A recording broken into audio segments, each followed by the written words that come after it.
Well, if your car is ever damaged in an accident or repaired through a major insurance company in this country, there are major state and federal lawsuits underway that you should probably know about. Auto body shops across the United States, more than 500 of them, claim that some big insurance companies have long deliberately skimped when it comes to repairing damaged vehicles. Also, the insurance companies can pad their profits.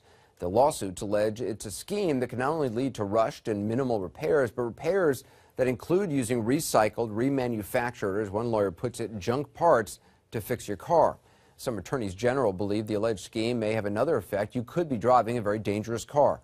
CNN senior investigative correspondent Drew Griffin reports tonight. To see what's really going on, you've got to do something you probably can't do at home. Lift what you think is your repaired car, get out something called a borescope, and check inside the car, inside the frame, to see if the auto body shop actually fixed it. The auto body shop your insurance company most likely recommended. There's the rip in the rail right here. Bill Byrne, a national auto repair expert, testifies in court about bad repairs, and this, he says, is one of them.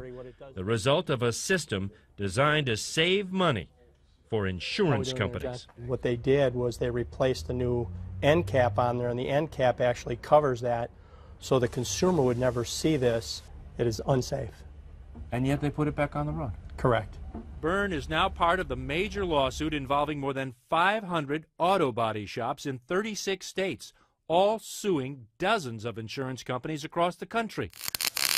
The shops believe the insurance industry is involved in a deliberate system to send you and your car to shops that are pre-selected by insurers to do the absolute bare minimum to fix it, even telling body shops to use used or recycled parts because they're cheaper.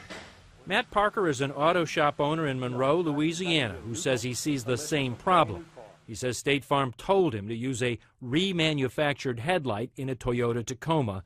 This is what he got. Well, so it's got a hole in it here, and then you can see where they screwed this bracket back on the vehicle. Now you can see here where all these parts, where these were knocked off and glued back together. You can also see here where the top corner in the lens is busted and this part of the headlight is broken. This came out of a box wrapped like it was supposed to be. Oh, absolutely. It's like supposed to be like a new part. The insurance company wants us to put this stuff on their car. Now, if we refuse to put it on the car, then they label us as a shop not willing to go along with their program, and then they try to steer our business away from us. Which is why he and the other shops have retained John Arthur Eves to sue. Every state in the union has experienced the same sort of struggle here between the body shops trying to do the work the right way and the insurance companies trying to cut corners and force them to use unsafe parts and unsafe methods on their cars. Attorneys General Jim Hood of Mississippi and Buddy Caldwell of Louisiana, they believe it too. Mississippi is preparing a lawsuit. Louisiana has filed, claiming State Farm's practice is putting drivers in danger. And what is the practice? What's being put in their cars? Well, aftermarket parts, junkyard parts, and all of this without any communication with the consumer. And that's the main issue, the safety issues and the knowledge that their product is being devalued by the practices of the insurance company. I mean, Buddy's found numerous cases here in Louisiana. We found them in Mississippi where they would force a body shop to, put junk parts and weld and patch. And when auto shops don't go along, Mississippi's Attorney General says those auto shops' business gets cut. It's called steering. Insurance companies steering business elsewhere. And they're going to say, well, we're going to blackball you. We won't put you on our select service list. And we're going to make you send us estimates 5 different times just to aggravate you. That's what they do. They use their economic power to grind down working people. U.S. Senator Richard Blumenthal, who used to be Connecticut's Attorney General, says not only is there a potential for small businesses to be hurt, he too believes cars repaired through insurance companies' preferred service centers pose a safety risk. And he's asked the U.S. Department of Justice to investigate. Salvage parts, inferior or even counterfeit parts certainly raise safety concerns, and often those kinds of parts are involved in this practice of steering, and that's why I have been concerned for years about it. and why I think the Department of Justice should be investigating. Louisiana's Attorney General chose to sue State Farm Insurance because State Farm is the biggest insurer in his state. In legal filings, the company denies all the allegations, including the allegation that State Farm mandates using aftermarket parts. And State Farm would not grant an interview, but sent a statement instead. It says our customers choose where their vehicles are going to be repaired. We provide information about our Select Service program, while at the same time making it clear they can select which shop will do the work. State Farm told us to bring our specific questions to Neil Oldridge with the National Association of Mutual Insurance Companies. It is just not in the economic interest of the insurer to have a car go in and out of an auto body shop 3 or 4 times to get it right. Why would insurance companies require or recommend used parts, fixed parts, off-market parts? Sure. Most companies don't require this. Most companies offer a choice to consumer. Most of any sort of aftermarket part that you might hear about are usually cosmetic parts. So they're nothing related to the safety, the mechanical parts of the operation of the vehicle. There are laws in almost every state that require consumers to be told that if their aftermarket parts are going to be used, and then what those parts are. We found that notice on page 4 of this estimate, on page 6 of this one. In many cases, these parts they're no different. They're made in the same factories. One just comes out with an auto manufacturer's name on it, Neil, and others don't. That's not true. Oh, it is true. It certainly isn't true in the case of this replacement hood for a Honda. It's made in Taiwan, but already coming apart. This aftermarket bumper, straight out of the box, not only doesn't fit, but the fasteners have been glued back together. And then there's the question about that broken and repaired Toyota Tacoma headlamp. It's obviously a repurposed part from a junkyard.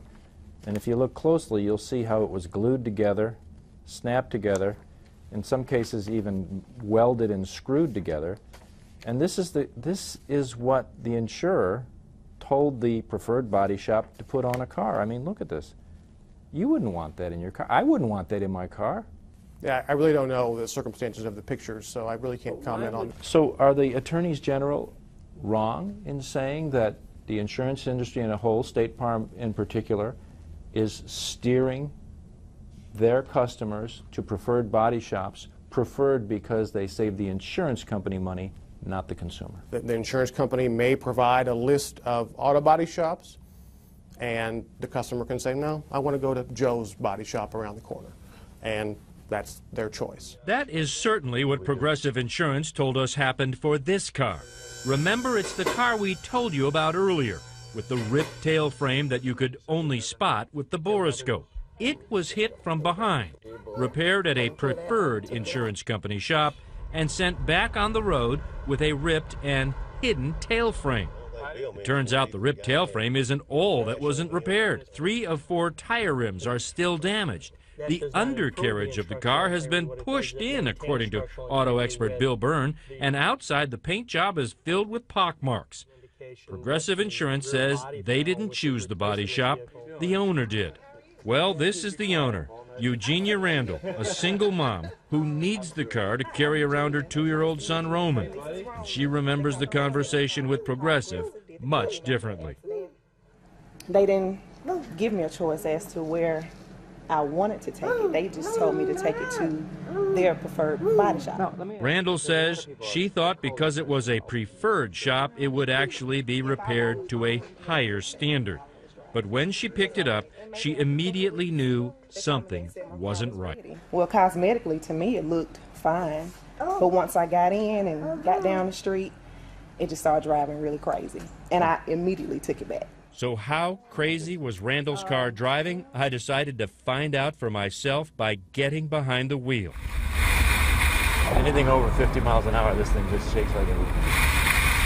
All right, this baby's really shaking now. Not only was the tail section ripped and unrepaired, 3 of 4 tire rims were damaged. And as I drove, the steering wheel was shaking so violently, I had to grip down to keep the car from veering to the right. The front left tire was just wobbling. I carefully drove this shaking car right back to the insurance company's preferred auto body shop, where the general manager promptly told us to leave. Do me a favor, don't turn that on without Service King's permission if you don't mind. As for Eugenia Randall's shaking car, the insurance company eventually declared it a total loss, giving her full replacement value. But only after she hired an attorney and after CNN began investigating this story. It's unbelievable. Drew Griffin joins us now. I mean, I had no idea about this whole plan they have. I mean, did the repair company that supposedly fixed that shaking car, did they ever give an explanation? That company, Service King, they told us they did what the insurance company approved and said all their repairs come with a written lifetime warranty. Anderson Service King's corporate office told us it wasn't unaware there were any problems or complaints and therefore was not given the opportunity to fix them. That, of course, is completely at odds with what Mrs. Randall told us.